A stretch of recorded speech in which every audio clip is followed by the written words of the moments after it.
규제 샌드박스란 신제품이나 신서비스를 출시할 때 일정 기간 동안은 기존 규제를 면제해주는 제도를 말합니다. 모래 놀이터처럼 규제 프리존에서 새로운 산업이 더 발전할 수 있게 하기 위한 것으로 시행 2주년을 맞았는데요. 그동안 규제 샌드박스를 시행해 오면서 투자 유치와 고용 등에서 많은 성과가 있었고 특히 규제 자유특구를 통한 성과가 두드러진 것으로 나타났습니다. 이동규 기자입니다. 지난 2일 대한상공회의소 국제회의장에서 규제 샌드박스 2주년 성과 보고회가 열렸습니다. 규제 샌드박스란 새로운 제품이나 서비스가 출시될 때 일정 기간 동안 기존 규제를 면제, 유예시켜주는 제도로 시행 초기 규제 자유 특구와 ICT 융합, 산업 융합, 혁신금융 등 4개 분야로 시작된 후 스마트 도시와 연구개발 특구가 추가돼 6개 분야로 확대됐으며 올해는 모빌리티 분야 도입이 추진되고 있습니다. 문재인 정부는 4차 산업혁명 시대를 맞아 규제 혁신의 패러다임을 선, 허용, 후 규제로 정했습니다. 이를 통해 신기술을 활용한 혁신적인 제품과 서비스가 낡은 규제의 벽에 막혀 출시되지 못하는 일이 없도록 노력해왔습니다. 규제 샌드박스는 벤처 스타트업들에게 혁신의 실험장이 되어주었고 기존의 이해관계와 가치 충돌에서 비롯된 갈등 과제를 해결하는 돌파구 역할을 톡톡히 해왔습니다. 규제 샌드박스의 2년간 주요 성과를 보면 우선 규제 샌드박스 전체 410개 과제 가운데 절반에 가까운 185개가 시장에 출시됐거나 실증 테스트 중이라는 점입니다.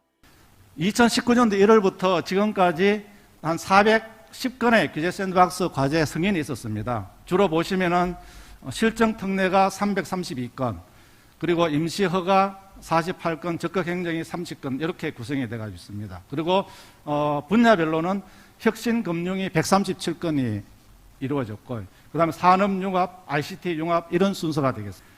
기업 규모별로 보면은 전체 410건 중에서 274건이 중소벤처기업 관련이 되겠습니다. 규제 샌드박스를 통한 투자 유치도 성과로 꼽힙니다. 지난해 12월 기준 총 1조 4,344억 원의 투자 유치가 이루어졌는데 이 가운데 규제 자유 특구에만 7,309억 원이 투자돼 절반 이상을 차지한 것으로 나타났습니다. 특히 경북 차세대 리사이클링 배터리 규제 자유 특구에서는 전기차 사용 후 배터리 재사용 기준 마련 관련 실증 등을 통해 총 5,552억 원의 투자 유치 성과를 거두기도 했습니다. 이때 재사용하게 되는 배터리들은 안전을 위해 셀 밸런싱 과정을 거치게 되며 충전량을 균일하게 맞추는 작업을 진행하게 됩니다. 이런 과정을 거친 배터리들은 에너지 저장 장치, 전기 오토바이, 전동 휠체어 등의 다양한 용도로 활용할 수 있게 됩니다. 배터리 산업은 제2의 반도체 산업이라 불리며 미래 자동차 산업과 동반 성장하는 산업입니다. 이번 실증을 통해 사용 후 배터리의 다양한 활용의 방법이 열린 만큼 배터리 리사이클링 산업의 활성화가 기대됩니다. 고용 창출 효과도 눈에 띕니다. 규제 샌드박스 승인 기업에서 총 2,865명의 고용이 창출됐는데 규제 자유 특구에서 1,255명의 고용이 이루어져 고용 효과가 가장 큰 것으로 조사됐습니다. 규제 자유 특구는 4차에 걸쳐 지정됐는데 먼저 1차로 충북의 스마트 안전 제어와 세종의 자율주행, 강원의 디지털 헬스케어, 경북의 차세대 배터리 리사이클링, 대구의 스마트 웰리스, 부산의 블록체인, 경남의 이모빌리티가 선정됐고 이후 2에서 4차에 걸쳐 추가 지정돼 현재는 14개 시도에 걸쳐 총 24개 규제 자유 특구가 운영되고 있습니다. 수도권을 제외한 비수도권 14개 시도 전역에 규제 자유 특구가 지정된 것으로 당초 취지처럼 투자 유치와 고용 창출 등을 통해 지역 경제를 활성화함으로써 국가 균형 발전에 기여할 것으로 기대됩니다. 이런 규제 자유를 지역을 만들어서 규제 자유롭게 풀어주고 그런 다음에 이것이 발전적으로 이게 이제 소위 새로운 아이디어, 새로운 신산업에 대한 싹이 틀 수 있는 환경을 만들어주는 거다. 그렇게 함으로써 또 신산업 쪽에서 새로운 일자리가 많이 만들어지게 되는 거죠. 이제 그런 일종의 하나의 틀을 이걸 이제 지역에다가 만들어주는 겁니다. 그러니까 전국에 수도권을 제외한 전국에 규제 자유 지역을 이제 지정을 하고 거기서 첨단 산업, 4차 산업, 또 새로운 산업들이 태동되게 만드는 이런 중요성과 또 경제의 기여도가 규제 자유 특구를 통해서 나올 수가 있다고 봅니다.